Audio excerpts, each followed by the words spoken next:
Hello, everyone. Welcome to Girl on Girl Talk on how to become an advocate for climate justice. I'm Rania, joining you from Florida, but I'm originally from Morocco. And today I'm going to be moderating this Girl Talk. Today, we're going to have a conversation that really matters in our world. We're going to advocate, we're going to learn on how to advocate for climate justice. And we're going to, in just a moment, we'll be joined by some distinguished speakers on how to and have a discussion on how to advocate for climate justice and learn about all the tools you need to improve your advocacy. Questions like how to talk to your local government and make sure that you make a change, and how to mobilize your community. All these questions will be answered, and we welcome you in the audience to submit your own questions in the chat using the Q&A button at the bottom of your screen as we go along. We want to hear from you because we believe that these type of conversation really matter in our world.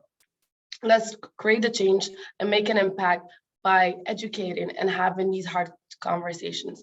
We also encourage all of you to chat throughout the event, but please chat responsibly. If you're a Girl Up member, please join our Girl Up April challenge on climate justice. But if you're not part of this very empowering and amazing community, you can sign up by joining the link in the chat and join and become a Girl Up leader and make a change in your community. Today, we have a very incredible lineup of speakers, and I would like to get started by introducing our very amazing speakers, author, strategic advisor, and co-founder of Smart Strategies, Stephenie Foster. Also, our climate activist and founder of Climate Cardinals, Sophia Kianni, and Maria Reyes, climate activist with Fridays for Future MAPA, which stands for Most Affected People in Areas. Thank you very much for joining me today. And I would like to start by asking you a very important question, Sophia. How do you define advocacy and climate justice? When I look at climate justice as it pertains to advocacy, I really think about making sure that we're uplifting the voices of the most marginalized communities that are being disproportionately impacted by the climate crisis. So people of color, children, women, and specifically for me in my climate advocacy, it means also being an advocate for those who don't speak English, who are often left out of climate conversations, which is why I work to translate climate resources into over 100 languages, so as many people as possible from around the world can participate in climate discussions. I'm so amazed by your work, and I feel like making education accessible and climate change information accessible to all youth around the world is super important, because we feel like youth from the global south are always left out of the conversation due to lack access to resources and information. So thank you so much for being part of the change. What about you, Maria? How would you define advocacy in climate change? Yeah, I think for that, I really like to say that I understand climate justice as taking into consideration the circumstances and the needs of the most vulnerable communities when it comes to taking climate action. And I would really like to give the example of the energy transition. So we know that the fossil fuels industry and the CO2 emissions that they emit is one of the main causes of climate change. So we really need to transit the ways of generating energy that are less polluting. And one of these ways of generating energy is wind farms and wind generators, because they barely emit emissions to the atmosphere. But to install them, you need to use land, and that land belongs to people. Many places in the south of Mexico, like Oaxaca, like Chiapas, like Yucatan, are suffering from this. Because when the government and the private companies arrive to their lands, they basically displace peasants to use their lands to install these wind farms. So you are not only taking away from them their land, you're also taking away from them the capacity and the ability to feed their families, and land that belonged to their ancestors and that has a spiritual and cultural meaning for them. That's what climate justice means for me. That when we take climate action, it's not only climate action, it needs to have the justice component present. Perfect. But I would like to know more about how you got introduced into this climate fight and how you decided that you wanted to advocate for your people in your community. Yeah, I started going with climate activism in 2019 when the whole Fridays for Future wave arrived to my country. And back then, when I attended the first protest, I heard the speeches of some of the community that came from the, it's like the base of the volcano, because in my town we have a volcano. And you would not imagine that those people suffer water scarcity because they have a lot of water from the volcano, but they do because there's a lot of industry in the region hoarding the water. And that made me realize that the water scarcity that I had experienced that since I was 6 years old was not only the result of climate change and scarcity, it's the result of hoarding by industries. And it's something that we have been living since then. So I think something that really motivated me to get into this almost full time was understanding how the climate crisis intersects with different social inequalities and how that makes that some communities are most impacted. So being that a person who has suffered water scarcity, but also because my mom is a rural teacher, so I have been living in rural communities since I was like 7 years old. And that really gives you a direct approach to what people live, what peasants live, what indigenous communities live. And it's very impossible for me to witness that and not support them and not join that fight in any way that we can. So your climate advocacy started with you needing a change in your community, you needing to help your community because you saw on how your community would disproportionately affected by climate change compared to other communities in the world. What about you, Stephenie? How would you define advocacy and climate change? Well, thanks so much for having me on this panel and being able to hear about all the amazing work that Maria and Sophia and so many others are doing from Girl Up. So I'm happy to be here. I have worked on a lot of issues over my career in terms of advocacy. And I think what I would say is really, I want to focus on the advocacy part in terms of the question. I think it's always about bringing your passion for an issue, whether in this case, obviously addressing climate change and ensuring there's climate justice, bringing that passion to bear on decision makers and thinking about how to most effectively have an impact on them.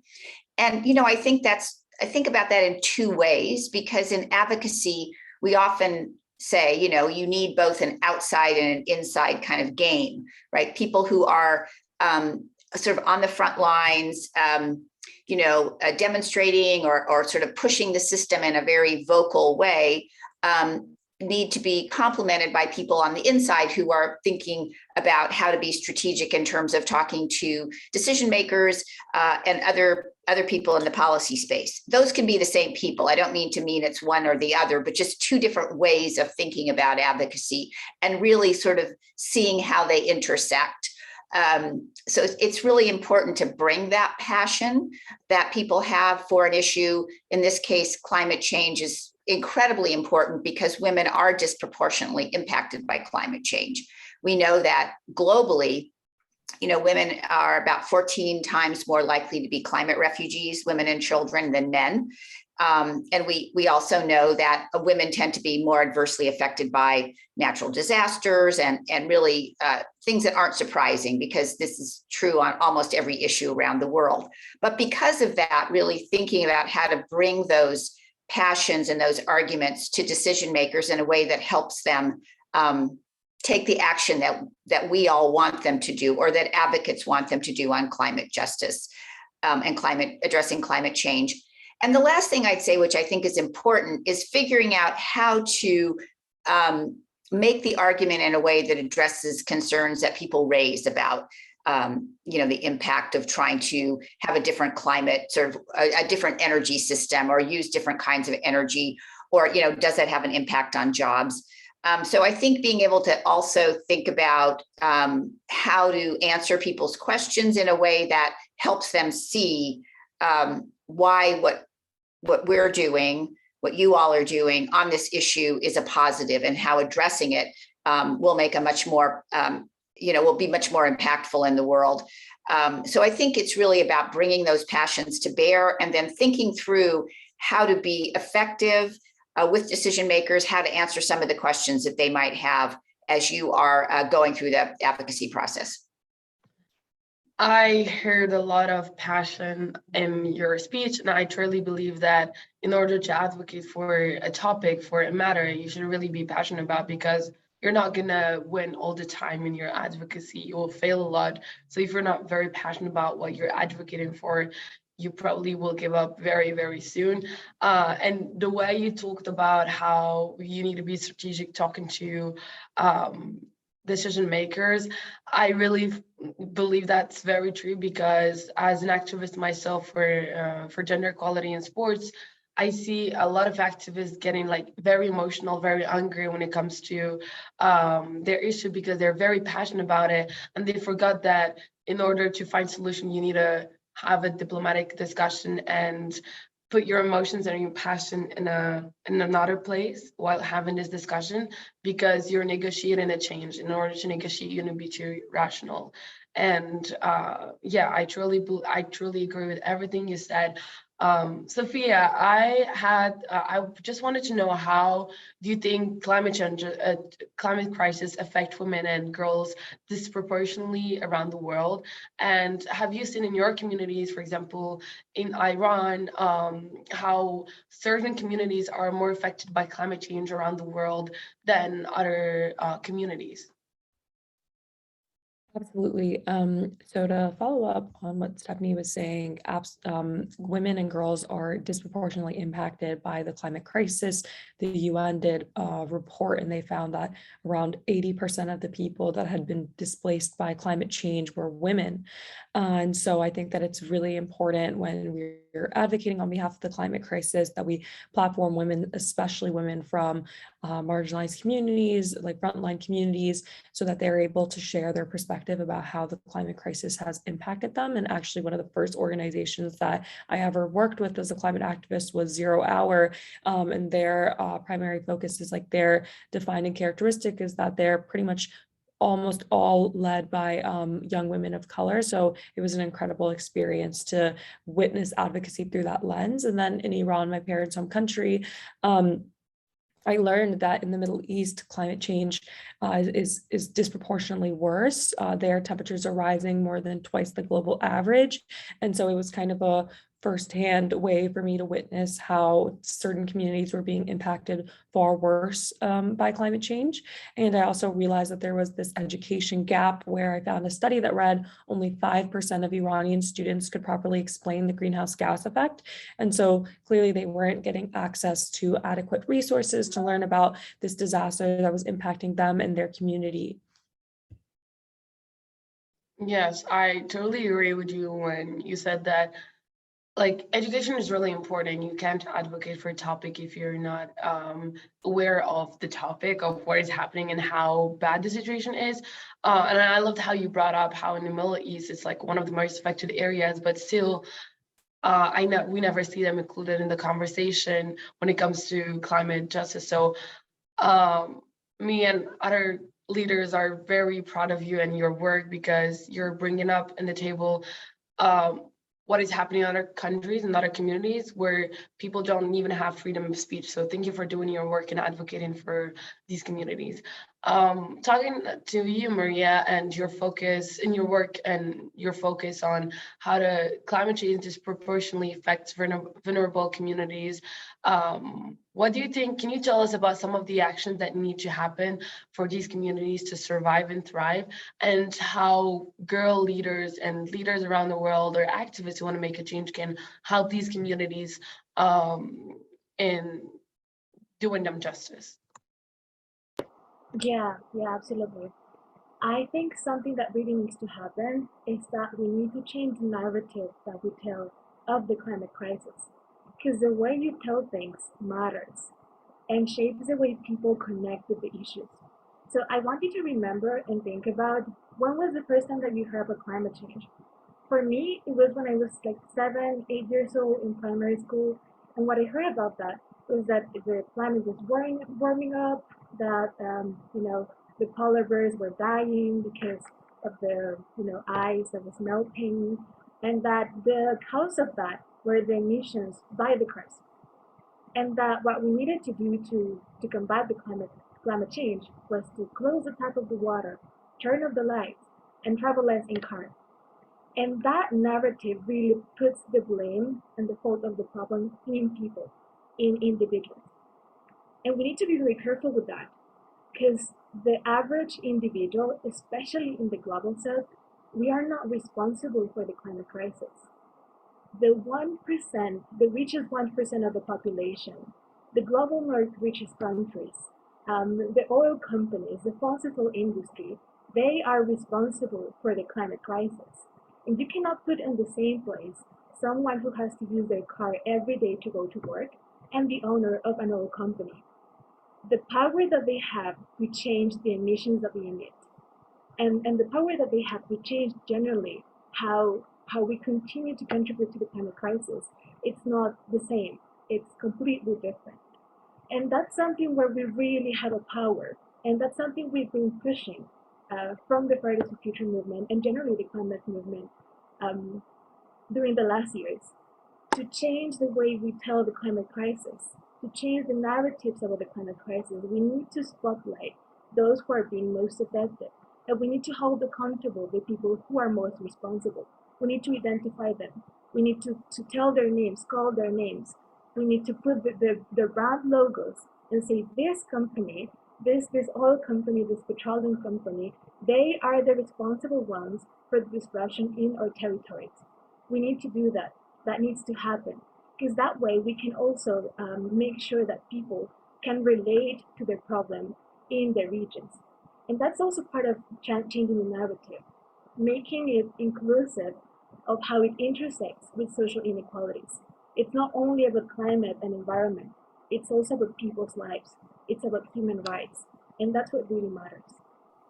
Thank you, Maren, for your very inspiring words. And I truly agree that the climate justice fight is intersectional. There's no gender equality without climate justice. There's no social justice without climate justice. So in order to achieve social justice, we need to achieve climate justice.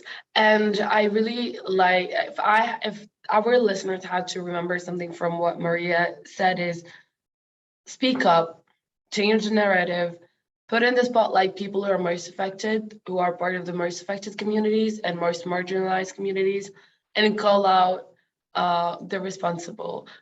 Try to have discussion with leaders. And how do you think people can start at a very small scale? How can they call their local government? How can they make a change? And how can they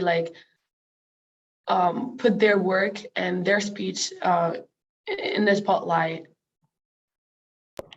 I think something that's very important is to support those grassroots peasants, workers, indigenous movements, and communities who are also fighting.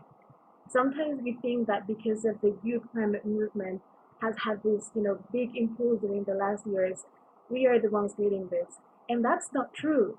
The indigenous communities have been leading this fight since 500 years ago. Because the climate crisis started not in the Industrial Revolution, it started with the colonization of our continent, of our countries. So we really need to amplify whatever message they have. For example, in Mexico right now, the National Indigenous Congress called to have a caravan that is visiting the different indigenous fights through the region. So they called the young community and students and workers and anyone who relates to their message to amplify it, to go there, to be present in the events that they make, to show their solidarity, to show their support, to show the government that it's not only an indigenous people's fight, because what indigenous people fight for ends up impacting all of us. Because the water that they defend is the same water that we end up drinking. So we really need to be there, present for whatever they're advocating for. I really agree when you said that climate justice is not an indigenous people's fight, it's everyone's fight. It's for everyone's survival, and it's to do everyone justice. I know that, Stephenie, you have a very vast experience working in the US Congress and advocacy in general. One thing our community of girl leaders really wants to know is, what do you do to get started advocating to your local government representative, and how to get them to listen and take action? Well, sure. First, I want to say a couple things. By the way, it's okay to be angry, but then figure out how to be angry over here, and then think about your, strategic advocacy with decision makers over here. Anger's fine, and but there's a way to work it out.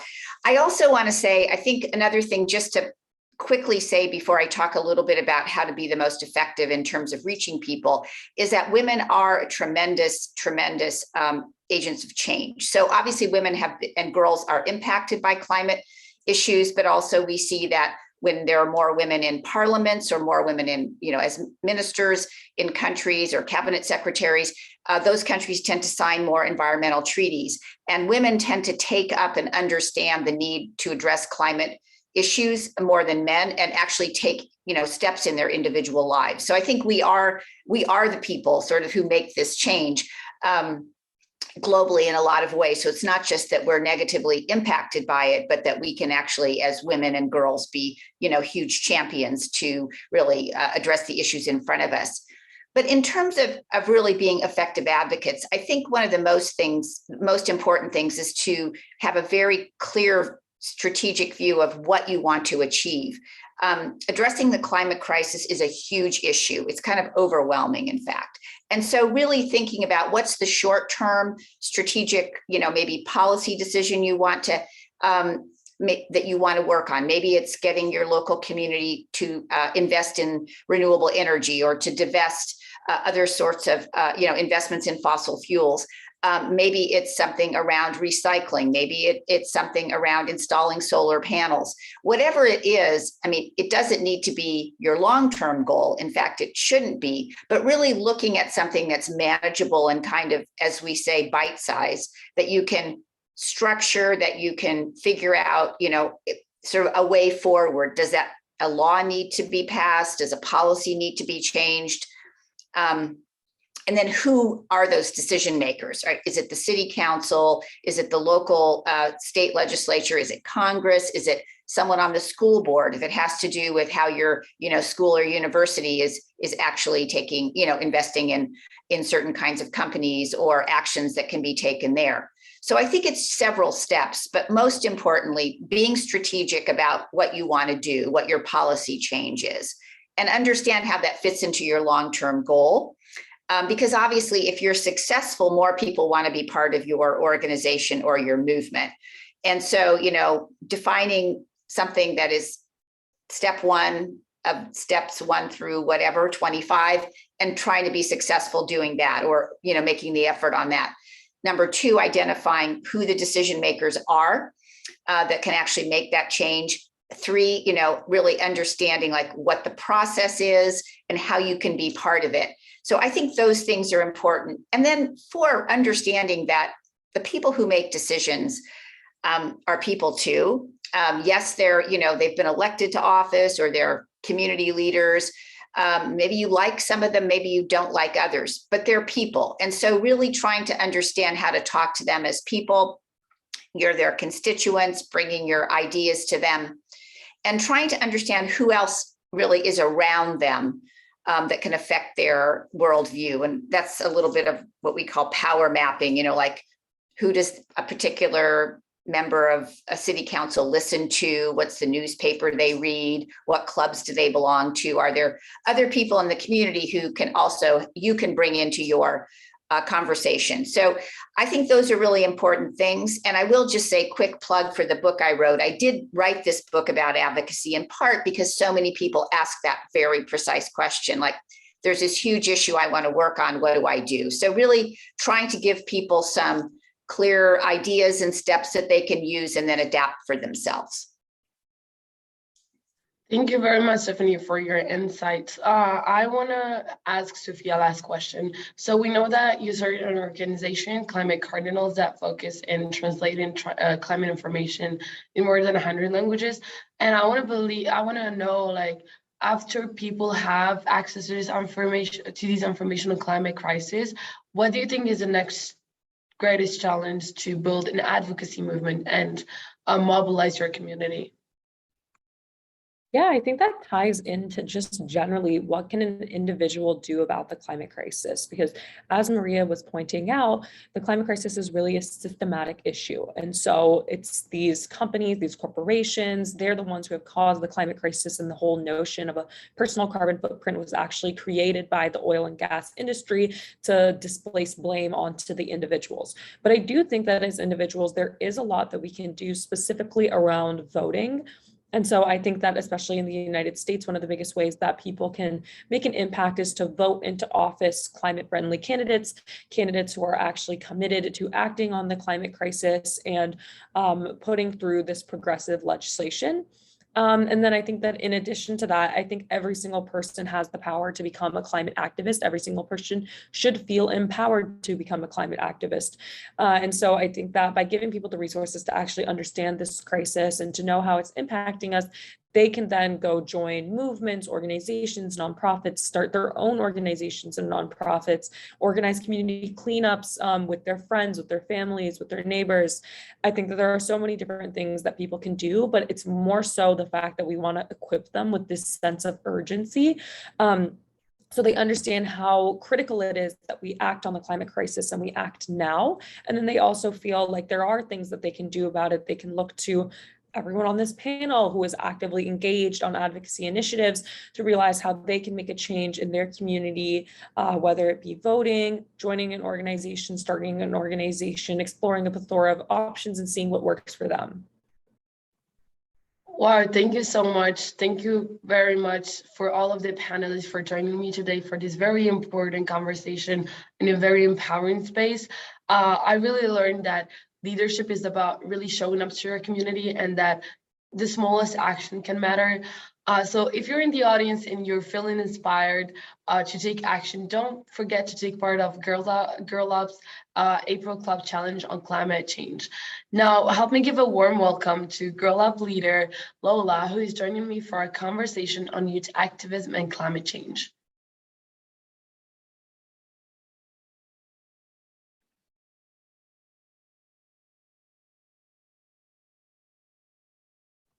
Hello, Lola. How are you? Hi, I'm doing well. Thank you for having me today. How are you?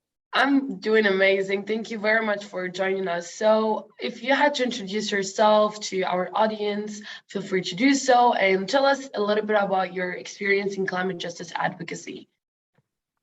So my name is Lola and I am the Girl Up Upstate New York Executive Board Coalition co-leader.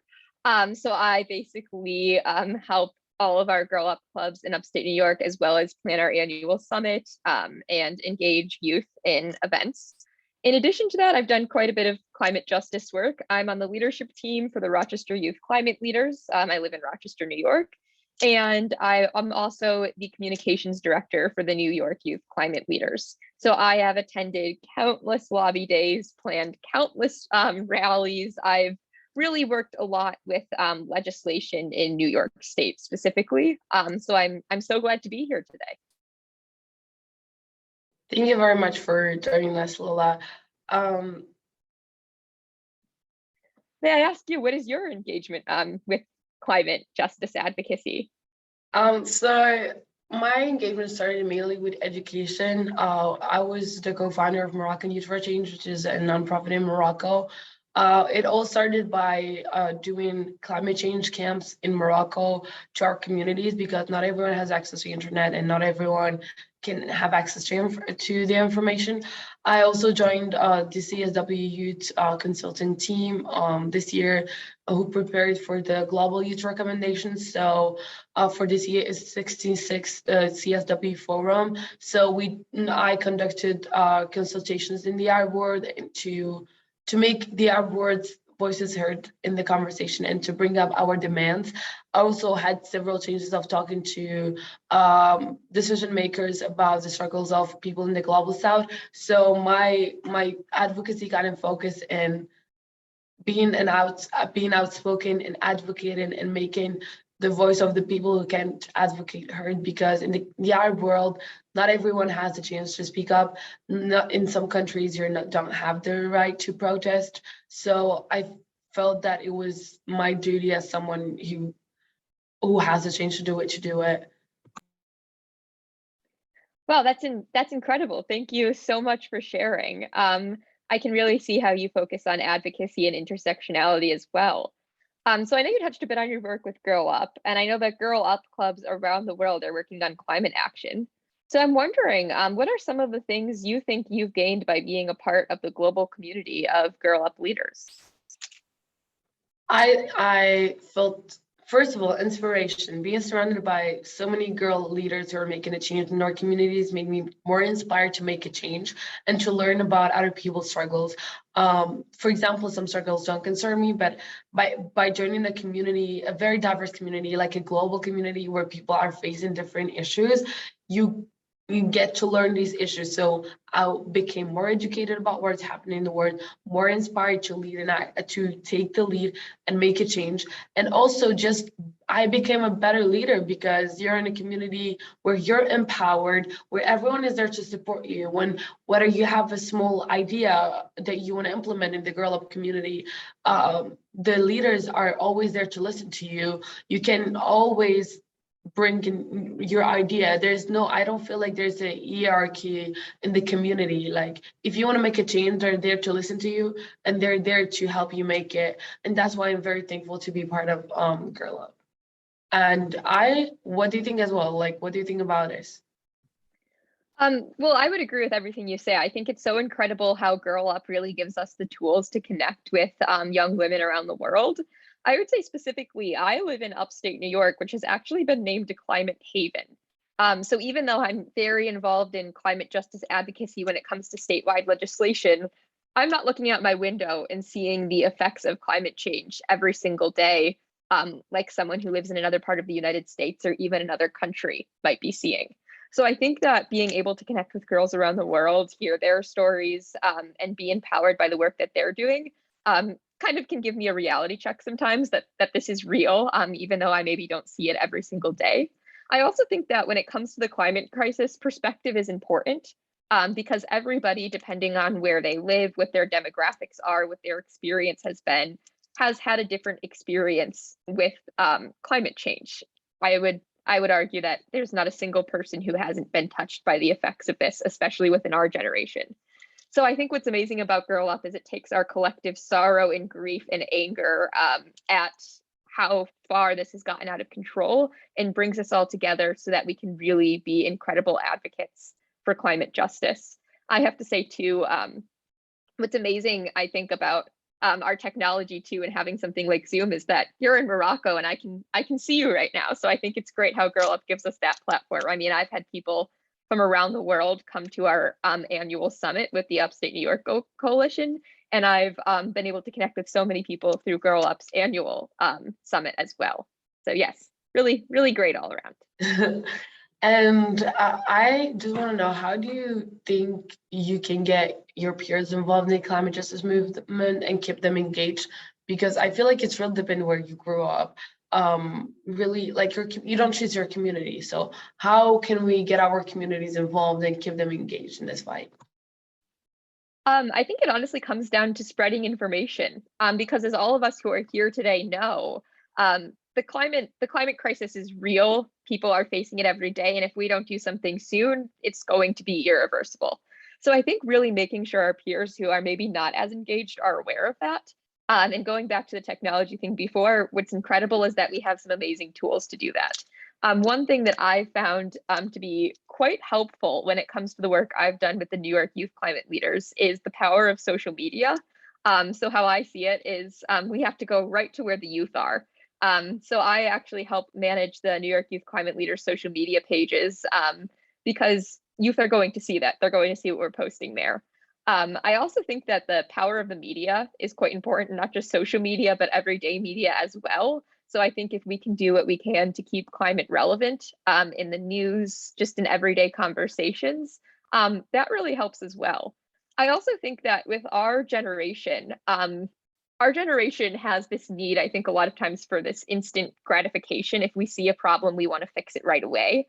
We're not going to stand by and wait, which I think is an incredible thing about Gen Z. So I think that really building off of that energy and just making sure that people know we're still here, we're not going away, and we want to save this earth is incredible. So regular actions help as well.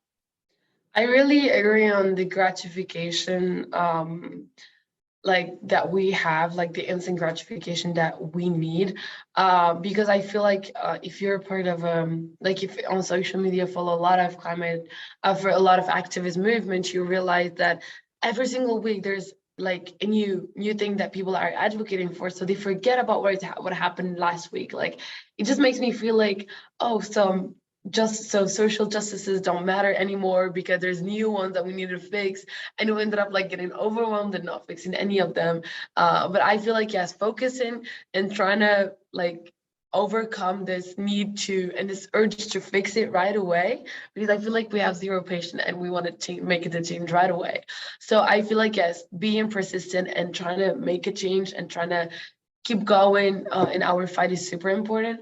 When it comes to being part of, personally, my experience is different from yours because we're from different parts of the world, but coming from a region where people have other struggles and caring about climate action and climate justice, like in the global south in general, people just want to survive. They want to eat, go to school, have their like primary rights, and they don't have if they don't have access, like, to education about climate justice. So how do we expect them to take action and to keep getting engaged? It's the problem that we face as a organization in Morocco, is keeping the people engaged and making them care, because what we heard a lot is that, oh, climate change is not really affecting me now.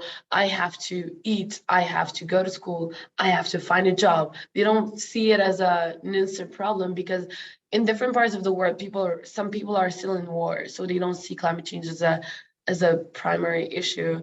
Some people don't even know if they can go out of their houses. So I agree that in some communities, like, I feel like climate justice is a privilege and not everyone has access to this privilege. So I understand that in some communities, people don't feel the need to be engaged, but I feel like in order to convince them, you have to educate them and really show them the impact of climate change and to show them how intersectional it is. Yes, I would agree. It's just so intersectional, and that zero patience can really be a tool if we use it correctly. Yes, I completely agree.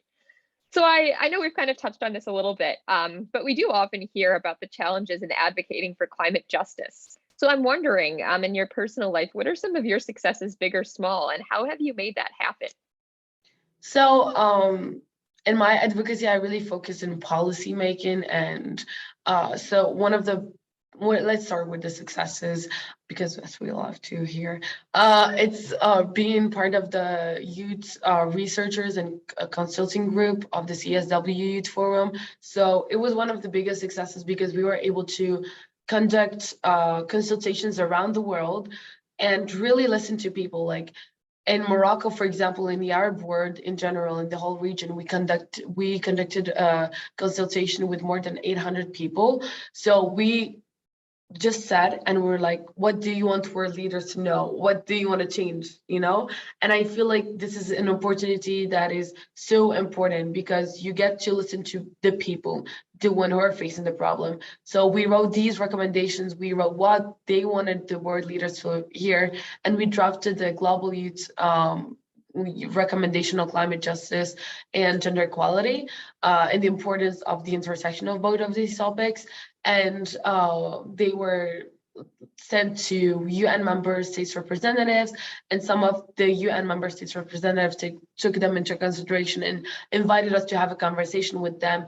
And we were able to advocate for women in these communities. For example, the delegation of Costa Rica agreed to have a consulting group about climate justice that is led by women of color, because we truly believe that Costa Rica is a very diverse community, and every community deserves a representation in a consulting group. So literally, that's one of my biggest successes. And challenges that we face mainly in my community is making our voice heard, because you're not allowed to protest unless you have you are an organization, and if unless you're an adult, so you can't just go out and have a placard and sit there. You can't, because that's how it is in Morocco and other countries. So mainly making up my voice heard. I found that climate social media was a tool that I could use for that, since I couldn't go outside and talk to representatives here. So yeah, that's mainly what I did and what I consider are successes and challenges that I had to face. What about you, Lola? Yeah, so I would agree. I think one big challenge is our generation really feels the fierce urgency of now. And I think that sometimes people in power don't necessarily feel that same urgency. And I think that sometimes, especially with the COVID-19 pandemic and how there's so many issues going on in our world right now that are just so crucial, climate continually gets put on the back burner. And I think that people fail to see climate as an intersectional issue and rather as this really big crisis that is going to have to be solved independently and is going to have to be put behind everything else because it's not as important as other issues. But I'd argue, of course, that climate justice is intersectional, and no matter what issue we're working on, whether it be the economy or even the war in Ukraine, it is possible to kind of involve this with the fight for climate justice. One thing I think too is that our economy, and this is kind of going back to what Maria was saying before, our economy is really dependent on these polluting industries, specifically when it comes to the fossil fuel industry, because so many private companies and even our government have investments of billions and billions of dollars into these industries. I know right here in New York State, the New York State teachers retirement system has $4.3 billion in the fossil fuel industry, and that's just the retirement system.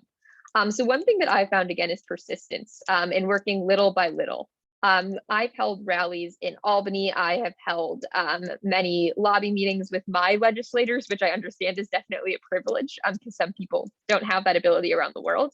But slowly but surely, we've convinced the New York State teachers retirement system to divest little by little, and we are getting there thanks to the pressure that we've put on them.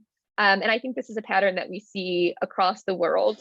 Even Harvard, one of the wealthiest institutions, has committed to divesting their fossil fuel holdings thanks to pressure put on them by students. So yes, I think persistence, pressure, and understanding intersectionality is quite important. I totally agree on the fact that intersectionality is super important. I also wanted to know what is the next big when do you want to see in your community, but also around the globe when it comes to climate justice? I think going back to what I said before, it all comes down to the economy. And now, of course, I'm no economist, so I'm not an expert on this, but I do think that when money moves, people move and mindsets move. Unfortunately, that's the way our world works.